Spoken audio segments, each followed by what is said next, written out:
geral das respostas imunológicas do nosso corpo contra os micro-organismos.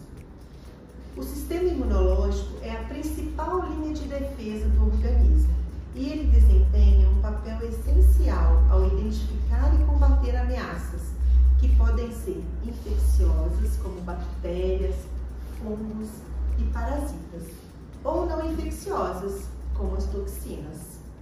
Essas respostas podem ser divididas em dois grandes grupos, que é a imunidade inata e a imunidade adaptativa.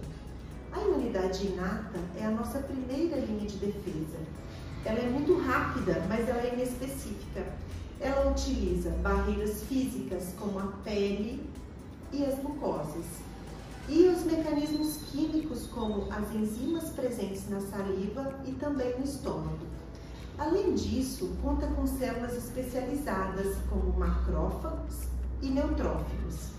Eles ficam ali no organismo, patrulhando o organismo em busca de micro-organismos invasores, eliminando rapidamente. Por outro lado, a imunidade adaptativa ela é mais sofisticada. Ela entra em ação quando a imunidade inata não consegue eliminar o invasor. Esse sistema ele é caracterizado pela sua especificidade. Ele reconhece padrões únicos dos micro-organismos e os ataca de forma direcionada. As principais células envolvidas nesse processo são os linfócitos T e os linfócitos B. Os linfócitos B, eles produzem anticorpos, enquanto os linfócitos T, eles ajudam a destruir diretamente células infectadas ou coordenar a resposta imunológica. Um aspecto fundamental desse sistema é a formação de memória imunológica, que nos protege contra infecções futuras pelo mesmo patógeno. Por exemplo, isso é o que torna as vacinas tão eficazes, pois elas estimulam a formação dessa memória sem causar doença ao organismo. Um ponto muito importante é que diferentes tipos de micro-organismos exigem respostas específicas do sistema imunológico. Por exemplo, enquanto os vírus geralmente precisam ser combatidos por células que destroem células infectadas, como os linfócitos T, citotóxicos, os fungos e parasitas, eles ativam outros mecanismos, como a produção de citocinas inflamatórias ou o recrutamento de eosinófilos. Já as bactérias, elas podem ser neutralizadas por anticorpos que impedem a sua replicação e pelas ações de macrófagos que as fagocitam. Essa relação entre o sistema imunológico e os micro-organismos é muito dinâmica. Ambos estão em constante adaptação. Os micro-organismos desenvolvem estratégias para escapar da imunidade, enquanto o nosso sistema imune ele evolui para responder de forma mais eficiente. Isso é muito visível em doenças como a gripe, causada por vírus que constantemente sofrem mutações, para escapar da memória imunológica, exigindo novas vacinas todos os anos. Por fim, para que possamos entender melhor como o sistema imunológico atua contra esses agentes, os meus colegas irão explicar as respostas específicas contra fungos, bactérias, vírus e parasitas. Essas apresentações nos ajudarão a compreender a complexidade e a especialização de nossas defesas. Agora eu vou falar sobre imunidade contra bactérias extracelulares. As bactérias celulares são capazes de replicar fora das células hospedeiras, por exemplo, no sangue, em tecidos conjuntivos e nos espaços teciduais, como os lúmenes das vias aéreas e do trato gastrointestinal. Muitas espécies diferentes de bactérias celulares são patogênicas e a doença pode ser causada por dois mecanismos principais.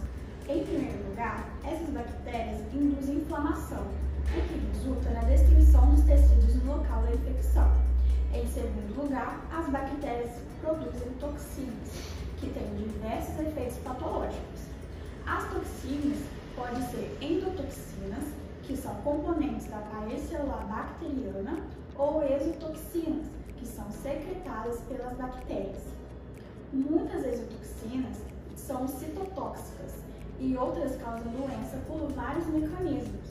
Por exemplo, a toxina da difteria desliga a síntese de proteínas em células infectadas.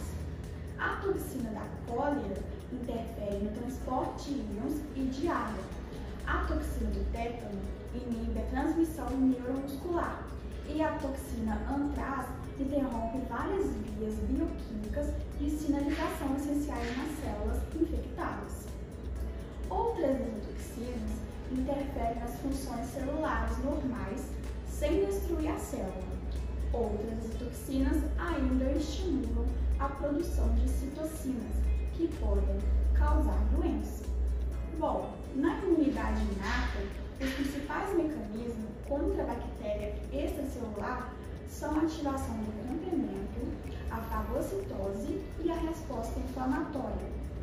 Na ativação do complemento, os peptidoglicanos na parede celular das bactérias gram-positivas e o LPS em bactérias gram-negativas ativam o complemento da via alternativa.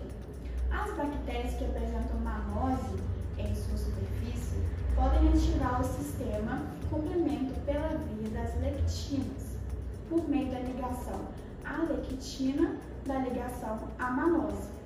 Isso leva à opsonização, facilitando a fagocitose dessas bactérias.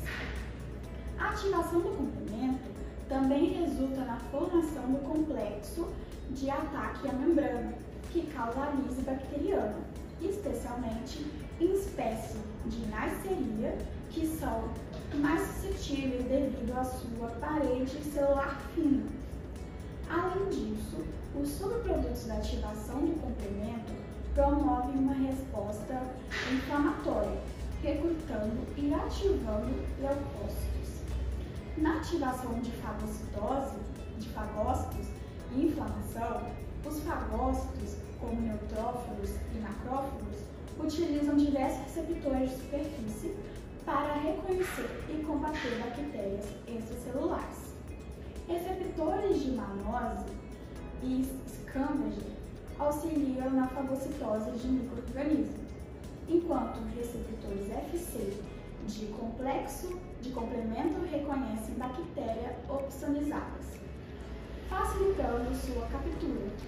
Produtos microbianos ativam receptores do tipo TLRS e sensores citoplasmáticos em fagócitos e outras células. Os TLRS, em especial, estimulam atividades microbicidas dos fagócitos.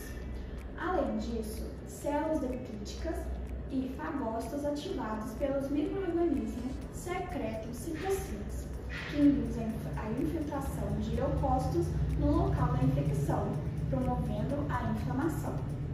Esses leucócitos recrutados ingerem e destroem as bactérias, contribuindo para a eliminação do agente infeccioso.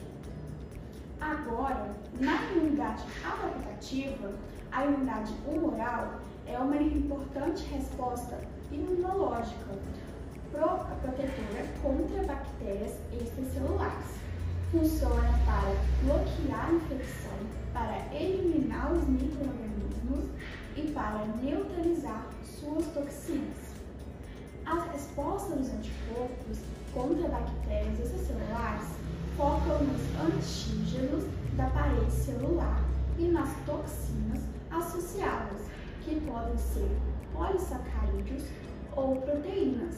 Os polissacarídeos, por serem antígenos T-independentes, estimulam principalmente a imunidade humoral, que é crucial na defesa contra bactérias encapsuladas, com alto teor de polissacarídeo. Os anticorpos combatem essas infecções por meio de mecanismos efetores como neutralização, opsonização e ativação do complemento pela via clássica. Vamos falar sobre os vírus. Primeiramente, precisamos entender o que são os vírus. Os vírus são partículas virais intracelulares obrigatórias, ou seja, eles dependem do maquinário das células hospedeiras para se multiplicar. Sem a célula hospedeira, o vírus não consegue realizar atividades básicas, como a síntese proteica ou a replicação do seu material genético. O processo de multiplicação dos vírus pode levar à lise celular, ou seja, à ruptura da célula infectada. Quando isso acontece, novas partículas virais são liberadas, infectando outras células. Esse ciclo de infecção é chamado de ciclo lítico. No entanto, o vírus também pode entrar em um estado chamado de ciclo lisogênico, onde ele permanece latente no organismo, escondido, dentro das células, sem causar danos imediatos. Um exemplo famoso de ciclo lisogênico é o vírus da herpes, que pode permanecer latente por anos antes de ser reativado. Diante dessas estratégias do vírus, o nosso sistema imunológico tem diferentes formas de combate para proteger o organismo. Primeiramente, temos a imunidade inata, que é a nossa primeira linha de defesa. Um dos principais mecanismos inatos contra os vírus é a produção de interferons tipo 1. Esses interferons são glicoproteínas produzidas por células infectadas. Vamos falar sobre os vírus. Primeiramente, precisamos entender o que são os vírus. Os vírus são partículas virais intracelulares obrigatórias, ou seja, eles dependem do maquinário das células hospedeiras para se multiplicar. Sem a célula hospedeira, o vírus não consegue realizar atividades básicas, como a síntese proteica ou a replicação do seu material genético. O processo de multiplicação dos vírus pode levar à lise celular, ou seja, à ruptura da célula infectada. Quando isso acontece, novas partículas virais são liberadas, infectando outras células. Esse ciclo de infecção é chamado de ciclo lítico. No entanto, o vírus também pode entrar em um estado chamado de ciclo lisogênico, onde ele permanece latente no organismo, escondido dentro das células, sem causar danos imediatos. Um exemplo famoso de ciclo lisogênico é o vírus da herpes, que pode permanecer latente por anos antes de ser reativado. Diante dessas estratégias dos vírus, o nosso sistema imunológico tem diferentes formas de combate para proteger o organismo. Primeiramente, temos a imunidade inata, que é a nossa primeira linha de defesa. Um dos principais mecanismos inatos contra os vírus é a produção de interferons do tipo 1. Esses interferons são glicoproteínas produzidas por células infectadas que atuam como sinalizadores para outras células do sistema imunológico. Eles bloqueiam a entrada do vírus nas células saudáveis, limitando a infecção. Outro componente essencial da imunidade inata são as células NK, ou células exterminadoras naturais. Elas reconhecem e destroem células infectadas por vírus, impedindo que a infecção se espalhe. Essas células fazem parte do sistema inato, mas possuem um papel estratégico, pois eliminam células que apresentam sinais de infecção viral antes que o vírus consiga se replicar. Agora, passando para a imunidade adaptativa, que é adquirida ao longo da vida. Ela tem um papel mais específico no combate aos vírus. A imunidade adaptativa envolve a produção de anticorpos pelos linfócitos B, que são proteínas específicas capazes de neutralizar o vírus, impedindo que ele infecte novas células. Essa resposta é conhecida como resposta humoral e é ativada, por exemplo, quando tomamos uma vacina. A vacina apresenta ao sistema imunológico uma forma atenuada ou inativa do vírus, permitindo que o corpo crie uma memória imunológica. Assim, quando o indivíduo é exposto ao vírus real, o sistema imunológico responde de forma rápida e eficiente. Entretanto, nem sempre a imunidade inata e humoral conseguem impedir a infecção. Quando o vírus consegue penetrar na célula, a imunidade celular entra em ação. Nesse caso, os linfócitos TCD8 desempenham um papel crucial.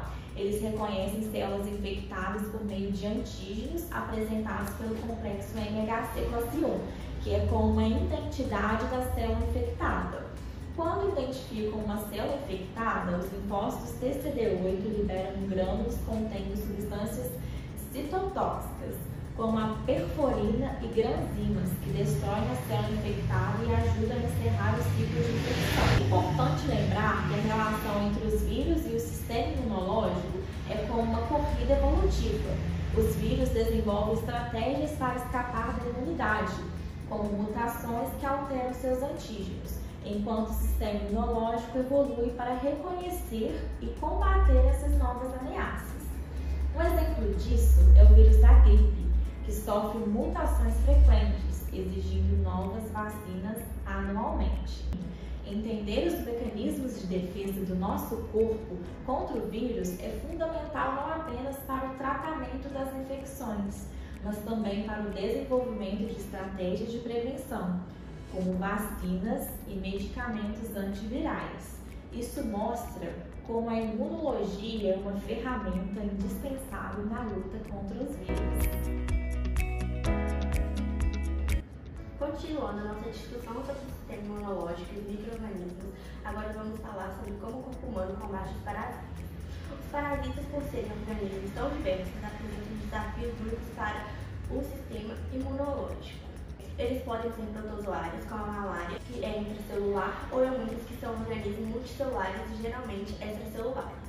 Para lidar com essa diversidade, o sistema imunológico utiliza tanto a imunidade inata quanto a imunidade adaptativa. A imunidade inata é a nossa primeira linha de defesa contra os parasitas. Ela é rápida e composta por mecanismos que já estão preparados para agir, mesmo sem um contato prévio com o parasita. Um dos principais processos é a fagocitose, realizada por macrófagos, neutrófilos e células dendríticas. Essas células capturam e destroem parasitas menores de forma eficiente. Além disso, o sistema imunológico utiliza citocinas e quimiocinas, que sinalizam para que mais células de defesa se concentrem no local da infecção, fortalecendo a resposta. Outro componente importante da imunidade inata é o sistema complemento, que pode ser ativado pela presença do parasita. Ela atua marcando o parasita para serem reconhecidos pelas células fagocíticas ou causando diretamente a lise de alguns organismos. Esses mecanismos são fundamentais para controlar os parasitas nas fases iniciais da infecção. A imunidade inata não é o suficiente para eliminar os parasitas, entra em ação a imunidade adaptativa, que é mais específica e se desenvolve. No caso dos eumintos, por exemplo, a principal resposta adaptativa é mediada pelos linfócitos TH2, que produzem anticorpos do tipo IgE. Esses anticorpos se ligam aos parasitas e recrutam eosinófilos brancos especializados na liberação de substâncias tóxicas que imobilizam e matam os organismos grandes demais para serem fagocitados. Um aspecto crucial dessa resposta é o equilíbrio. O sistema imunológico precisa conter os parasitas sem causar danos excessivos aos tecidos do próprio hospedeiro. Respostas descontroladas podem levar à inflamação crônica e danos aos órgãos, o que acaba sendo prejudicial. Além disso, muitos parasitas possuem estratégias de evasão que desafiam o sistema imunológico. Alguns protozoários, como o trypanosoma, mudam constantemente as proteínas de sua superfície para evitar o reconhecimento pelos anticorpos. Outros parasitas, como o Toxoplasma gondii, conseguem inibir as respostas imunológicas ao quebrar o DNA na forma de fita dupla dentro das células imunes, comprometendo sua função. Essa célula constante entre o sistema imunológico e os parasitas é um exemplo de como o sistema de defesa do nosso corpo é dinâmico e adaptável. Os parasitas evoluem para escapar das defesas, enquanto o sistema imunológico desenvolve estratégias cada vez mais sofisticadas para combatê-los. Em resumo, o sistema imunológico utiliza mecanismos inatos como fagocitose e ativação do complemento e adaptativos como anticorpos e exonófilos. Para enfrentar os parasitas, no entanto, devido às estratégias de evasão dos parasitas, o sucesso dessa defesa depende de um equilíbrio delicado, que contenha a infecção sem causar danos ao organismo. Essa complexidade torna o estudo da imunologia essencial para compreender como enfrentamos esses desafios. Agora focando nos fungos.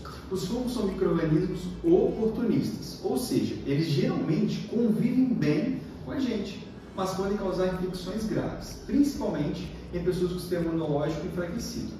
E como o nosso corpo lida com eles? É isso que vamos entender aqui agora.